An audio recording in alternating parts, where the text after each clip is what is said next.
হে মহান ইস্তার, হে সকল প্রভুর মাতা, হে আমাদের দয়ালু প্রভু, আমাদের জন্মদানকারী মঙ্গলদাতা প্রভু, এই অবুঝ শিশুটি করুন আর তার মা জননীকে আনন্দিত করুন। এই অবুঝ শিশুর মাতা প্রতিজ্ঞা করেছে প্রভু, তোমার দরবারে সে মূল্যবান হাদিয়া প্রদান করবে।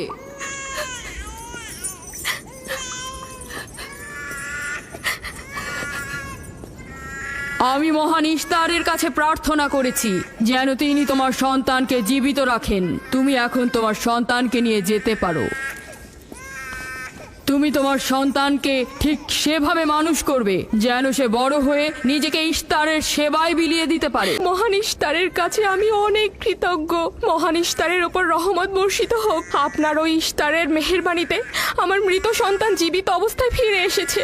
ইস্তার মহান, তার ওপর রহমত বর্ষিত হোক।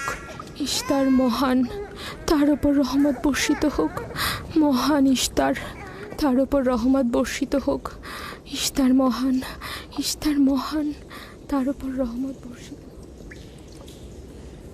এই বাচ্চাটির মতো আমাদের সন্তানও নিশে উঠবে, তাই না? ইস্তার খোদা দয়ালু ও শক্তিশালী, তিনি নিশ্চয়ই আমাদের বাচ্চাকে সাফা দেবেন। হ্যাঁ, আমারও তাই মনে হয়। চলো যাই। তোমাদের এ কি হলো?